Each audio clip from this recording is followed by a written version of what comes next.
नमस्कार, मेरा नाम आलोक है। आप लाइव स्ट्रीज देख रहे हैं। इस वक्त की बड़ी खबर निकल के आ रही है पूर्णिया से। देखिए, अवधेश मंडल जो लंबे समय से फरार चल रहे थे, उन्होंने अब कोर्ट में सरेंडर कर दिया है। सीजेएम कोर्ट में जाकर उन्हें सरेंडर कर दिया है और 14 दिन की न्यायिक हिरासत में अवधेश मंडल को भेज दिया गया है। इस वक्त की बड़ी खबर है, गोपाल यादुका हत्याकांड से जुड़ा हुआ यह मामला है। देखिए, गोपाल यादुका की हत्या कर दी गई थी निर्मम तरीके से, और उस वक्त जब हत्या हुई थी, बीमा भारती उनकी पत्नी है, अवधेश मंडल की पूर्व विधायक है, उन्होंने कहा था कि जब गोपाल यादुका की हत्या हुई थी, वो व्यापारी थे, प्रसिद्ध व्यापारी थे, तो उस वक्त भवानीपुर बाजार को बंद करा ही था मेरे पति ने।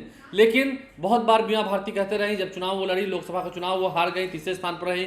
जब रुपौली में उपचुनाव हुए, उस वक्त भी अवधेश मंडल छुप छुपा कर प्रचार प्रसार कर रहे थे। लेकिन अवधेश मंडल अब सरेंडर कर चुके हैं सीजेएम कोर्ट में जाकर। पूर्णिया से खबर निकल के आ रही है, 14 दिन की न्यायिक हिरासत में भेजा गया है अवधेश मंडल को। इस वक्त की बड़ी खबर है। देखिए, बीमा भारती कई बार कह चुकी हैं कि मेरे पति को फंसाया जा रहा है। पुलिस भी आधम की थी पटना वाले घर पर, आपको याद होगा, पुलिस ने छापेमारी की थी पूर्णिया से लेकर पटना तक, जहां बीमा भारती का आवास है।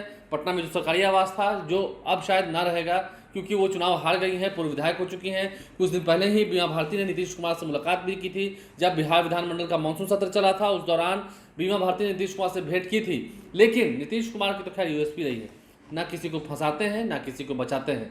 गोपाल यादुका हत्याकांड में कई सारे एपिसोड्स लाइव स्ट्रीम पर आप देख चुके हैं, लेकिन उस हत्याकांड में अब अवधेश मंडल ने सरेंडर कर दिया है और पुलिस की हिरासत में भेज दिए गए हैं, न्यायिक हिरासत में भेज दिए गए हैं 14 दिनों के लिए। तो ये बड़ी खबर निकल के आ रही है पूर्णिया से। देखिए, अवधेश मंडल पर कई सारे ऐसे पहले मुकदमे रहे हैं। आपको याद होगा, जब बिहार विधानसभा में भी विश्वास मत हासिल करना था, उस दौरान अवधेश मंडल के पास से अवैध हथियार मिले थे। हालांकि वो बताया जाता है कि वो लाइसेंसी हथियार है, बीमा भारती का हथियार है, लेकिन रखा हुआ था अवधेश मंडल ने। तो उन्हें और उनके बेटे दोनों को गिरफ्तार किया गया था। फिर उनके बेटे भी छूट कर आए, बीमा भारती के बेटे छूट कर आए। लेकिन अब अवधेश मंडल ने सरेंडर कर दिया है सीजेएम कोर्ट में जाकर, और सीजेएम कोर्ट में उन्हें 14 दिन की न्यायिक हिरासत में भेज दिया गया है। तो ये बड़ी खबर निकल के आई पूर्णिया से। देखिए, पूर्णिया की राजनीति में बहुत कुछ हुआ। आपने देखा इसी साल पप्पू यादव वहाँ से निर्दलीय चुनाव जीत कर आ गए। अभी फिर जब उपचुनाव हुआ तो शंकर सिंह चुनाव जीत कर आ गए। तो ऐसे में बीमा भारती का जो प्रभाव था लंबे समय तक, वो प्रभाव अब घटता हुआ दिखा।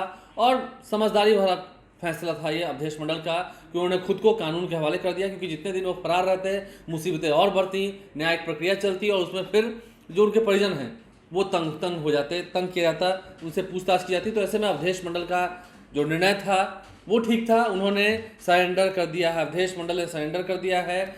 उन पर कई सारे पहले से मुकदमे दर्ज हैं अवधेश मंडल पर। देखना होगा अब फिर बाहर कब आते हैं, ये देखना होगा आगे क्या कानूनी प्रक्रिया होती है, उन्हें क्या सज़ा होती है, क्या फिर इसमें बात होती है, उससे आपको अपडेट करते रहेंगे। हमारे चैनल को सब्सक्राइब कर लें, साथ साथ फेसबुक पेज भी लाइक करें। धन्यवाद।